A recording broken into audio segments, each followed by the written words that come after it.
जय श्री गणेश, जय सरस्वती माता। आज का विषय है प्यार, मोहब्बत, लव। मोह एक ऐसी चीज़ है जिसके अंदर इंसान प्यार की जगह गलत विचार जोड़ देता है। Love is God. प्यार को लोगों ने गलत उपाधि दी है, क्योंकि प्यार बहुत बड़ी महत्ता है, इंसान की तपस्या है। श्री कृष्ण की जो भी लीला है, रासलीला है, उसके अंदर लोगों ने आज वासनाओं को जोड़ दिया। लेकिन वो भगवान थे, उनके पास वो वासना से परे थी, फिर भी लोग कुछ न कुछ गलत सोचते रहते। गलत सोच के जो भी गलत विचार करते, वो इंसान की बहुत बड़ी त्रुटि है। यदि सही इंसान होगा तो इस चीज़ को समझ के काम करेंगे। प्यार एक बहुत बड़ी तपस्या है।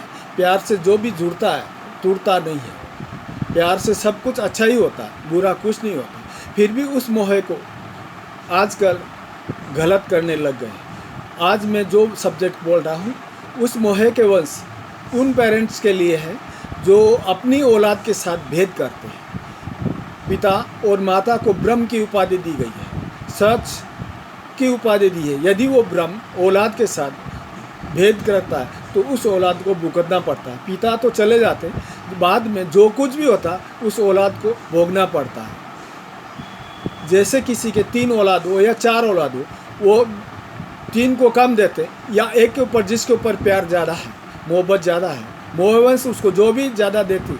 या फिर किसी के मरते समय जो पिता के पास बड़ा हो या छोटा हो, जो भी रहता, उसको कुछ दे दिया जाता है, और दूसरे जो बाहर लंबा है या नज़दीक नहीं है, उसको कुछ नहीं मिलता है।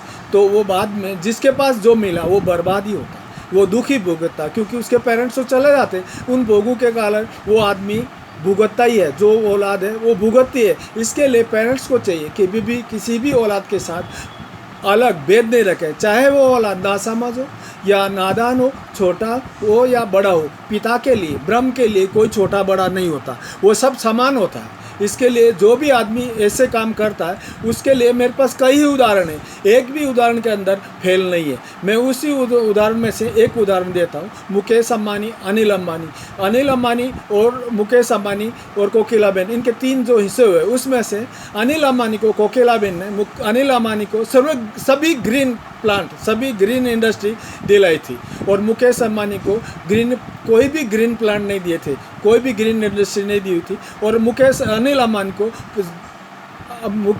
अंबानी को खुद की प्रॉपर्टी, खुद का हिस्सा और माँ का हिस्सा डबल मिलने के कारण वो जो आगे जो भी है उन्नति नहीं कर सका। वो ऐसा आराम के अंदर पूरी प्रॉपर्टी घुमा चुका। वो मैनेजमेंट नहीं करने के कारण, मिसमैनेजमेंट के कारण वो आज भी दुख भुगत रहा है। इसका मतलब जो है, ब्रह्म ने उसके साथ जो भेद किया, किसके साथ? मुकेश अंबानी के साथ जो भेद किया था, उसकी सज़ा अनिल अंबानी को मिली थी।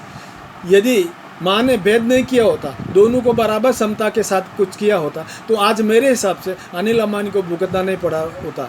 यदि और फिर भी देखो, कुदरत का हिसाब बराबर रहता। मुकेश अंबानी को कम मिलने के बाद में भी उसने मेहनत करके ऊपर वाले की दया से सब कुछ टॉप पे आ गया। इसके लिए मेरे भाइयों, मेरे पेरेंट्स लोगों, कभी भी किसी भी औलाद के साथ दुभाव भेद मत करो।